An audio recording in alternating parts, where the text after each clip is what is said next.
जिसको जैसी आवश्यकता, जैसी जरूरत होती है, वो वैसी ही याचना करता है।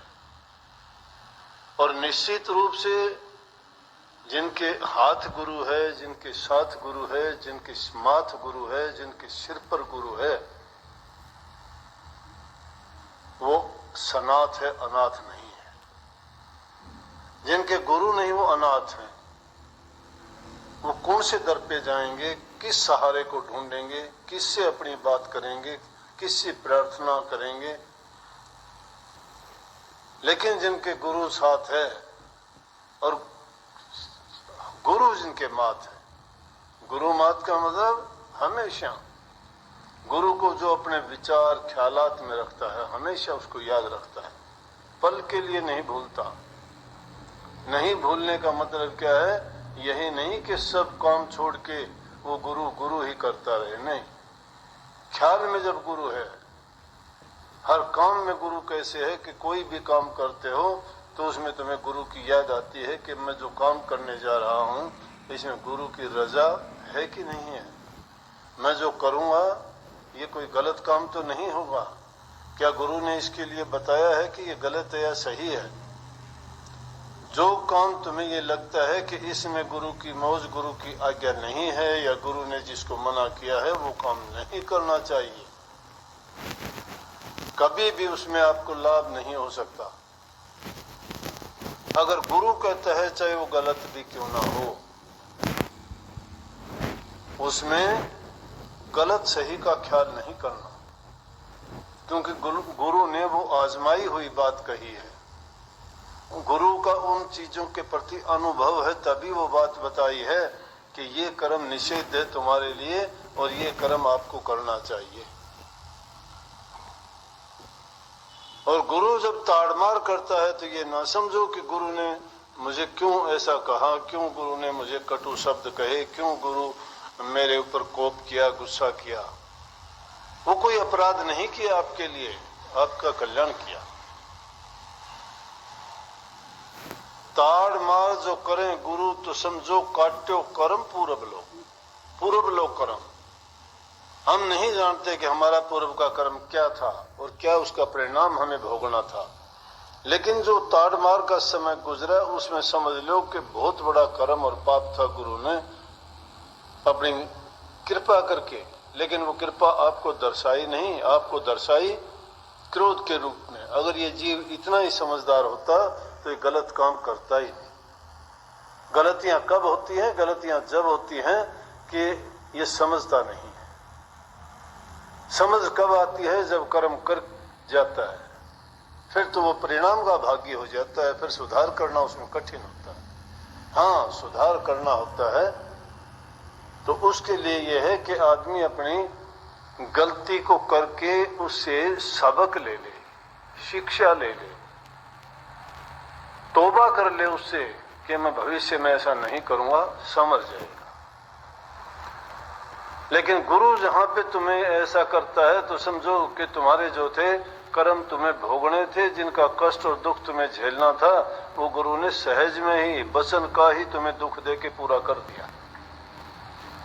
और गुरु लाड प्यार करते हैं तो ऐसा अवसर तो किसी भागी जीव को मिलता है, उसमें आनंद के कोठे भर लेने चाहिए। एक कोई छोटी सी बात कहते हैं, गुरु कह के चला जाता है, जिंदगी भर याद रखते हो, कहते हो गुरु ने मुझे ये कहा था, ये आशीर्वाद मुझे गुरु ने दिया था, ये बात हुई थी, याद रहती है वो बात। वो आनंद का वक्त है।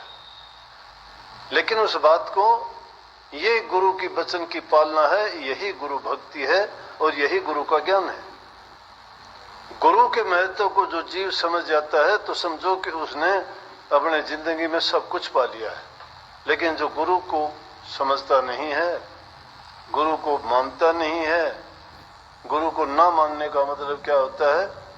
और ये भी एक कैसी लंगड़ी शिक्षा है, बहुत कम, कि कोई बात सुनी, उस बात को ही मान के उसके गांठ बांध के बैठ गए, तो वो तो ऐसा अज्ञान है कि जैसे दो शिष्य के गुरु के कहीं बाहर चले गए, तो गुरु ने बाद में एक शिष्य को चिट्ठी लिख के भेजी कि तुम इसकी पूजा करना, गुरु के वचन की पूजा करना।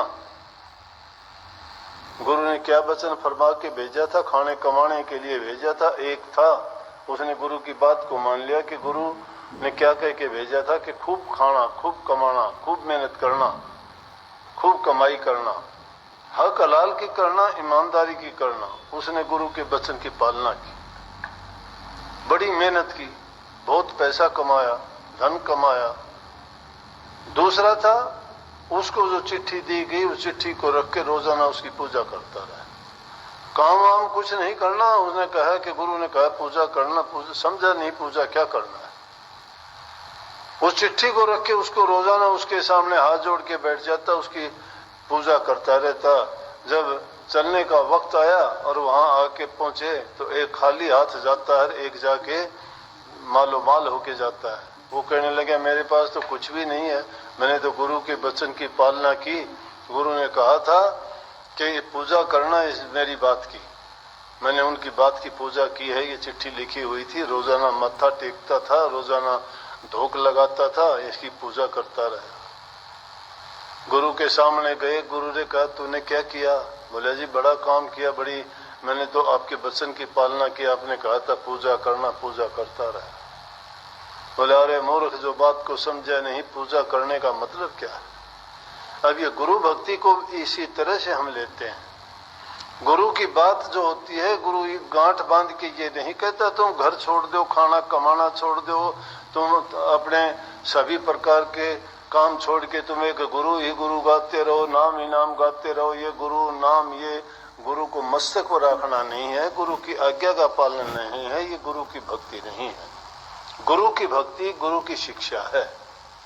गुरु हमें क्या शिक्षा देता है कि अपने पूरी जिम्मेवारी के साथ जो हमारे निमित्त जो कार्य हैं, जिस रूप में है, पुत्र के रूप में, पिता के रूप में, पति के रूप में, बेटे के रूप में, भाई के रूप में, जिस रूप में भी हम हैं, जो हमारी जिम्मेवारियां हैं, उनको सही तरीके से निभाते हुए और उसके बीच में से समय निकाल के अपनी मनोवृत्ति को गुरु में जोड़ें और उनके वचन को याद रखें कि गुरु ने हमें क्या क्या शिक्षा दी।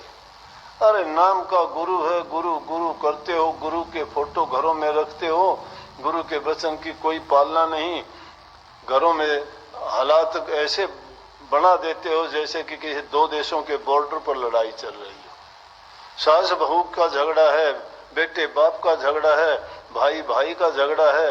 वहां कोई भी चीज कैसे आप कह सकते हो कि हमारे घर में गुरु भक्ति है, हमारे घर में सत्संग है, हमारे घर में हमने नाम ले रखा है। कितने ऐसे आपको सत्संगी मिलेंगे जो नाम लेके इन बातों का पालन करते हैं। अरे तुम्हारे नाम का प्रभाव तो क्या है, तुम्हारी संतान भी सत्संगी नहीं बन पाई, तुम्हारे रिश्तेदार भी तुम्हारे ऊपर इतबार नहीं कर पाए। क्यों नहीं कर पाए? तुम्हारे रिश्तेदार, तुम्हारे बेटे, तुम्हारी बेटियां, तुम्हारे भाई क्यों नहीं कर पाए? एक आध खराब हो सकता है, लेकिन सभी कैसे आपसे जुदा हो गए, कैसे मुख फेर लिया आपसे? इसका मतलब आपके अंदर उस नाम के प्रति, गुरु के प्रति भक्ति के कोई भी लक्षण दिखाई नहीं देते। आपने किसी चीज की पालना नहीं की। अगर उन चीजों की पालना करते तो तुम तो दुनिया को सुधारने वाले बन जाते। एक घर के दो आदमियों को तुम अपने पक्ष में नहीं कर सकते, चले हो दुनिया को सुधारने के लिए।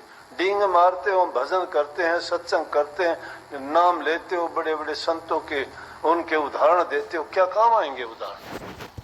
वो संत अपनी जगह थे, उन्होंने महान काम किए थे तो महान थे वो।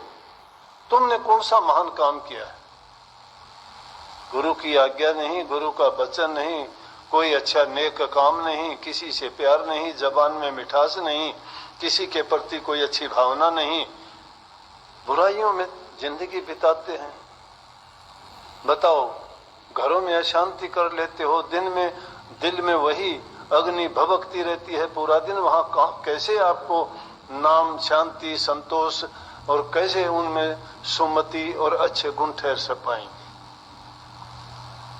जिन्होंने ये नहीं सीखी तो फिर दुनियादारी को देख के बहे हुए हो, ऐसी चीजें ढूंढते फिरते हो जो चीजें तुम्हें दुनिया की ओर घसीट के ले जाती है। सत्संगी तो कहते हैं कि दुनियादारों को पीठ दिखाओ, उनको पीठ दिखाने का मतलब बुराइयों से बचो।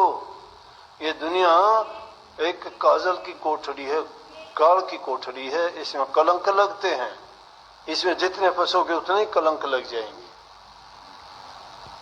ये आकर्षित करते हैं जीव को अपनी ओर, लालच देते हैं। लालच किस चीज का? जो जैसे भी जैसे कोई फंसे, जिस चीज में जो फंस जाए उसी में उसको फंसा लेते हैं। जीव खिंचा चला जाता है उनकी ओर, क्योंकि वो आकृष्ट है, आसक्ति है उस संसारी चीजों की ओर उसकी, वो कहीं चलेंगी उसको।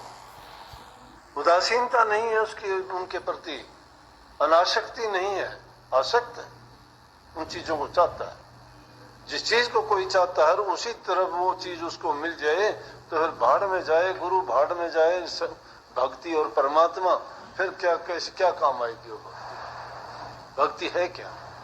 भक्ति यही है, सच्चाई के साथ पालन करना।